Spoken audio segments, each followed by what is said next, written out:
Hello coders, welcome to the React Beginner series. நம்ம இந்த வீடியோல பார்க்க போறது conditional rendering. So what is conditional rendering? Conditional rendering ஒன்றும் இல்லை. இப்போ வந்து நம்ம functional components வந்து JSX தான் ரிட்டர்ன் பண்ணணும்னு நமக்கு தெரியும். இப்போ இந்த JSX வந்து சில நேரம் கண்டிஷனலாக வந்து நம்ம ரெண்டர் பண்ணுற மாதிரி இருக்கும். ஃபார் எக்ஸாம்பிள் வந்து எய்தர் மெசேஜ் இருக்கும் இல்லை வந்து ஒரு காம்பனண்ட்டே வந்து நம்ம கண்டிஷனலாக ஷோ பண்ணுற மாதிரி இருக்கும். எக்ஸாம்பிள் பார்த்தீங்கன்னா இப்போ ஒரு யூசர் வந்து லாக்டின்னாக இருந்தால் ஒரு மெசேஜ் வந்து வரணும். ஃபார் எக்ஸாம்பிள் இப்போ பாருங்க யூசர் வந்து லாக்டின்னாக இருந்தால் நம்ம ஹாய் யூசர் நேம் அது வந்து காமிப்போம். இன்கேஸ் வந்து யூசர் வந்து லாகின் பண்ணலை அப்படின்னா நம்ம வந்து ப்ளீஸ் லாகின் அப்படின்னு ஒரு மெசேஜ் காமிப்போம். ஸோ இது மாதிரி என்ன மெசேஜ் வருது அப்படின்னு நம்ம கண்டிஷனலாக டிசைட் பண்ணுறோம்ல. இப்போ நம்ம ப்ரோக்ராமிங் லாங்குவேஜில் ஜென்ரலாக வந்து இஃப் போடுவோம்ல, இஃப் எல்ஸ் போடுவோம்ல, அது மாதிரி கேஸ் தான் வந்து கண்டிஷனல் ரெண்டரிங் அப்படின்னு இதில் சொல்லுவோம் ஜேஎஸ்எக்ஸில். ஆனால் என்னன்னா நமக்கு வந்து இங்கே மற்ற இதில் போடுற மாதிரி இஃப் கண்டிஷன் எல்ஸ் கண்டிஷன் வந்து போட முடியாது. ஒன்று வந்து நம்ம அண்ட் ஆப்ரேஷன் வந்து வச்சு செக் பண்ணுவோம். இன்னொன்று பார்த்தீங்கன்னா டர்னரி ஆப்ரேட்டர் வந்து இருக்கும். டர்னரி ஆப்ரேட்டர் மட்டும் யூஸ் பண்ணுவோம். இந்த ரெண்டு மட்டும் தான் ஜேஎஸ்எக்ஸில் அலவுட் கண்டிஷனல் ரெண்டரிங்க்கு. ஸோ இந்த ரெண்டு வந்து நம்ம யூஸ் பண்ணுவோம். ஓகே, அது எப்படி பண்ணுறது அப்படின்னு பார்க்கலாம். கோட் ஓப்பன் பண்ணியிருக்கேன். இப்போ பார்த்தீங்கன்னா நான் ஒரு ஃப்ரெஷ் ப்ராஜெக்ட் தான் கிரியேட் ரியாக்ட் ஆப் கொடுத்து ஒரு ஃப்ரெஷ் ப்ராஜெக்ட் தான் கிரியேட் பண்ணியிருக்கேன். கிரியேட் பண்ணிவிட்டு நம்ம எப்பயும் பண்ணுற மாதிரி உள்ள நம்ம ஆப் டாட் ஜேஎஸ்ல இருக்க கோட் மட்டும் தூக்கிட்டு அங்கே வந்து ஹோம்னு ஒரு காம்பனண்ட் மட்டும், இது ஒரு ஃபங்க்ஷனல் காம்பனண்ட் ஒரு ஸ்கிரிப்டில் கிரியேட் பண்ணியிருக்கேன். ஸோ இவ்வளோ தான் வந்து பண்ணியிருக்கோம். ஓகே, இப்போ பார்த்தீங்கன்னா அதனால இப்போ நான் சேவ் பண்ணேன்னா இங்கே ரைட் சைட் பாருங்கள் ஹோம்ன்ற இது வந்து மட்டும் லோட் ஆகிருக்கு. ஓகே, இப்போ கண்டிஷனல் ரெண்டரிங்னா என்னென்னு பார்க்குறதுக்கு ஃபஸ்ட்டு ஒரு ஸ்டேட் வேரியபிள் வந்து செட் பண்ணலாம். இப்போ நான் ஃபஸ்ட் வேரியபிள் வந்து செட் பண்ணுறேன். செட் பண்ணிவிட்டு நேம் அப்படின்ற ஸ்டேட் வேரியபிள் வந்து வச்சுக்கலாம். ஸோ அது வந்து செட்டரில் போயிட்டு இப்போது யூஸ் ஸ்டேட்டில் வந்து நான் வேல்யூஸ் எதுவும் கொடுக்காம இதாக வச்சுக்கிறேன். ஸோ இது வந்து வேல்யூ இல்லை, இனிஷியல் வேல்யூ வந்து நல் அப்படின்னு செட் பண்ணிக்கிறேன். ஓகே, இப்போ வந்து இங்கே வந்து ஒரு ஸ்ட்ரிங் வந்து இருக்க போகுது. ஓகே, இப்போ வந்து நம்ம இனிஷியல் வேல்யூ நல் இருக்கு, நம்ம அதில் வந்து ஒரு ஸ்ட்ரிங்கை வந்து ரீப்ளேஸ் பண்ண போகிறோம். இப்போ நம்ம ரெக்கமெண்ட் என்னன்னா இங்கே வந்து பார்த்தீங்கன்னா அங்கே வேல்யூ இருந்தால் நம்ம வந்து ரெண்டர் பண்ணணும், வேல்யூ இல்லைன்னா விட்டுறலாம். வேல்யூ இருந்தால் வந்து ஹாய் அப்படின்னு சொல்லிட்டு அந்த நேம் வந்து காமிக்கலாம், இல்லைன்னா வந்து அதை வந்து ரெண்டரே பண்ண வேண்டியதில்லை. ஸோ அந்த மாதிரி கேஸில் இப்போ இதுதான் வந்து கண்டிஷனல் ரெண்டரிங் அப்படின்னு சொல்லுவோம். இப்போ ஃபஸ்ட்டு நான் வந்து என்ன பண்ணுறேன், இந்த பிரேசஸ் வந்து போடுறேன். இந்த பிரேசஸ் தான் வந்து கண்டிஷனல் ரெண்டரிங் அப்படின்றது வந்து இண்டிகேட் பண்ணுது. ஓகே, இப்போ நம்ம என்ன பண்ணுறோம், ஃபஸ்ட்டு நேம் வந்து போடுறோம். நேம் இப்போ நமக்கு இன்ட்ரெஸ்டட் வந்து இந்த நேம் தானே. இந்த நேம் எடுத்துட்டு அதுக்கு அடுத்து என்ன பண்ணுறோம், அண்ட் ஆப்ரேஷன் வந்து பண்ணுறோம். ஓகே, ஸோ இப்போ நம்ம என்ன சொல்கிறோம், நேம் இருந்தால் மட்டும் ரெண்டர் பண்ண சொல்கிறோம். ஸோ அதாவது இப்போ நம்ம அண்ட் ஆப்ரேஷனுக்கு லெஃப்ட் சைடில் ரைட் சைடில் இருக்க கோடு வந்து எப்போ எக்ஸிக்யூட் ஆகும்னா லெஃப்ட் சைடில் ட்ரூ இருந்தால் மட்டும்தான் இந்த கோடு எக்ஸிக்யூட் ஆகும். இப்போ நேம் வந்து பார்த்தோம்னா நல்லா இருக்குது. ஸோ ஆப்வியஸாக வந்து இந்த கோடு வந்து எக்ஸிக்யூட் ஆகாது.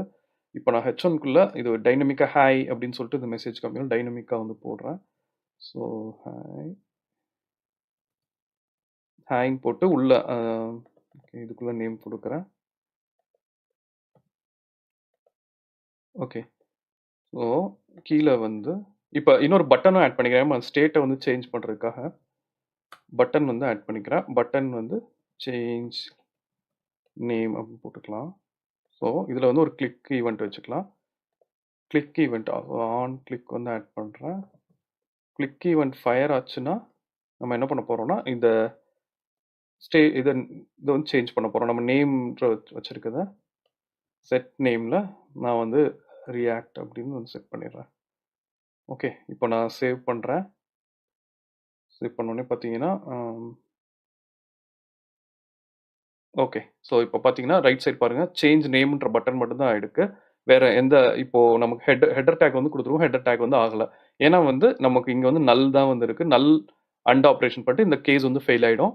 ஸோ வந்து சேஞ்ச் நேம் மட்டும் இருக்குது. நான் சேஞ்ச் நேம் கிளிக் பண்ணுறேன்னு வச்சுக்கோங்களேன். இப்போ வந்து என்ன ஆகும், நேம் வந்து செட் ஆகிருக்கும். நேம் செட் ஆன உடனே இப்போ வந்து இந்த கண்டிஷன் வந்து ட்ரூ ஆகிடும். ட்ரூ ஆச்சுன்னா நமக்கு வந்து அந்த கரஸ்பாண்டிங் வேல்யூ வந்து டிஸ்பிளே ஆகும்.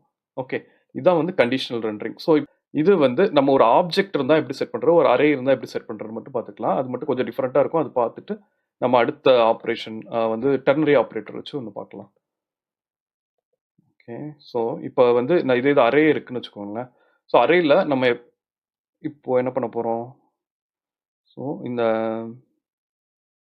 இப்போ அரேவாக இருந்துச்சுன்னா நம்ம வந்து என்ன பண்ணணும், லென்த்தை வந்து செக் பண்ணணும். லென்த் வந்து என்ன அப்படின்னு சொல்லி பார்த்துட்டு அந்த லென்த் வச்சு நம்ம டிஸ்பிளே பண்ணணும். இப்போ அரேவாக இருந்தால் லென்த் ஆட் பண்ணிக்கிறேன் கண்டிஷனில்.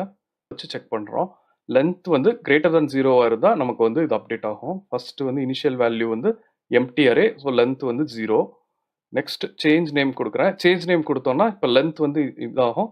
ஸோ லென்த் வந்து சேஞ்ச் ஆயிருக்கும், கிரேட்டர் than 0 ஆயிருக்கும். ஸோ நமக்கு வந்து இது வந்து ரெண்டர் ஆயிடுச்சு. நெக்ஸ்ட் வந்து ஆப்ஜெக்ட் வச்சு செக் பண்ணலாம். சேஞ்ச் பண்ணியிருக்கோம். ஆப்ஜெக்டை சேஞ்ச் பண்ணுறப்போ இதை வந்து நம்ம இங்கே வந்து டைரெக்டாக வந்து செட் பண்ணாமல் இங்கே கீ வேல்யூவாக செட் பண்ணணும். கீ வேல்யூ நான் வந்து கீக்கு வந்து வேல்யூ அப்படின்னு சொல்லி போட்டுக்கிறேன். ஓகே, ஸோ வேல்யூன்னு போட்டுட்டு நெக்ஸ்ட்டு வந்து பார்த்தோம்னா இங்கேயும் வந்து அதே மாதிரி வேல்யூ அப்படின்னு சொல்லி மாற்றிக்கிறோம். இங்கே வந்து லென்த் எதுவும் தேவையில்லை. ஸோ வேல்யூ இருக்கா அப்படின்னு சொல்லி தான் பார்க்க போகிறோம். Name dot value. Okay, so இப்போ வந்து பார்த்தீங்கன்னா அதான் இப்போ ஆப்ஜெக்ட் வந்து செட் பண்ணுறதுனால வேல்யூ வச்சு செக் பண்ணுறோம். இப்போ கிளிக் பண்ணலாம். ஓகே, ரெண்டர் ஆகும். ஓகே, ஸோ இப்போ வந்து நம்ம அண்ட் ஆப்ரேட்டர் வச்சு எப்படி கண்டிஷனல் ரெண்டரிங் பண்ணலாம் பார்த்துருக்கோம்.